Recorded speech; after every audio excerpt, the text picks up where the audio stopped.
platform khusus UMKM apakah diperlukan dengan UMKM saat ini gitu? Wajib. Kita harus bisa mencontoh Cina.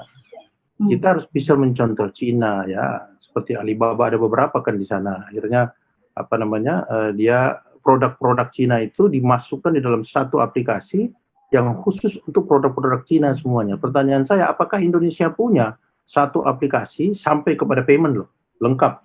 Ya, kayak kalau kita di Amerika kayak PayPal kan, tahu kan? Nah, itu kan lengkap tuh. Nah, tapi produk-produk semuanya adalah produk-produk UMKM Indonesia yang ditaruh di situ, yang didagangkan di situ. Nah, khusus untuk UMKM. Khusus untuk UMKM. Bila perlu jangan satu, ada beberapa. Tetapi dia teknologinya advance sampai kepada payment, bahkan sampai kepada penyediaan penyediaan daripada kredit dari perbankan. Nah, jadi harus kita harus bangun itu, Indonesia harus punya, bahkan itu usulan kami kepada Pak Jokowi harus ada. Dan kami lagi develop.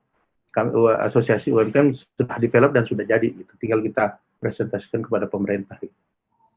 Pak, ini untuk bisa membangun kualitas dari UMKM sendiri, apakah tidak berminat untuk digabungkan ke swasta biar mendorong lagi supaya memang bisa digabungkan dengan barang-barang yang mungkin datang dari import gitu, Pak? Harus ada diferensiasi. Sekarang kan sudah begitu, marketplace yang ada semua Bukalapak, Lazada, apalagi tuh Shopee, Blibli dan lain sebagainya, kan mereka sudah gabung tapi lebih banyak importnya. Kan lebih banyak importnya. Kenapa nggak kita punya sendiri barang-barang yang berkualitas tinggi yang kita produksi? Seperti kalau Safira jalan-jalan ke Bandung kan, misalnya jaket-jaket Bandung kan keren tuh. Nah, tapi jangan dimerekin misalnya Cibaduyut, misalnya dimerekin, kalau dimerekin Iksan juga nggak laku kan, merekin misalnya yang branded lah, misalnya Giornino misalnya, nggak apa-apa. Kita pasang semua di dalam aplikasi tersebut. Jadi ini produk-produk Indonesia yang memang kualitasnya tinggi dan itu mampu bersaing di tingkat internasional. Terutama akses di internasional itu kan pengen tahu produk-produk UMKM Indonesia yang asli itu yang mana. Ya kan gitu. Tapi harganya mampu bersaing dengan produk-produk Cina, produk-produk Taiwan atau produk-produk Jepang. Nah, itu yang namanya apple to apple dengan negara lain. Tapi kita kan nggak punya.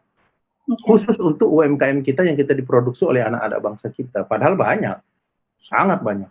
Dari dampak-dampak yang dirasakan oleh UMKM akibat dari pandemi COVID-19, apakah mungkin UMKM harus merubah bisnis modelnya, Pak Iksan? Bagaimana menurut Anda? Oh, harus. Ada dua sebenarnya yang bisa bisa UMKM itu tetap bangkit di masa pandemi ya. Yang pertama, tidak lepas daripada kebijakan pemerintah. Ya, terkait tadi yang saya katakan, terkait kadang-kadang ditarik remnya atau kadang-kadang dilepas remnya atau PSBB lah. Itu yang pertama. Yang kedua adalah terkait dengan stimulus-stimulus kebijakan pemerintah yang harus tetap ada.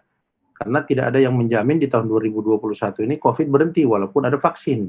Ya kan gitu. Terus yang ketiga adalah restrukturisasi utang atau pembayaran utang yang memang berdarah-darah. Kita UMKM itu, Safira, ya itu hanya bisa bertahan sekitar 2-3 bulan. Jadi kalau bulan 2 atau bulan 3 kemarin terdampak, dia hanya bisa bertahan sampai bulan 5 atau bulan 6.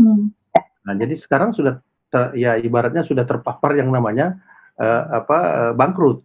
Nah, untuk itu stimulan kebijakan atau restrukturisasi utang itu harus tetap diberikan. Nah, dari sektor UMKM-nya harus memang saat ini atau saat pandemi harus pandai-pandai, karena dia kecil kan, dia tidak terlalu besar. Kalau perusahaan besar yang tidak mampu untuk merubah dirinya, dia harus mentransformasi cepat-cepat dirinya, kebutuhan apa yang diinginkan pasar saat ini.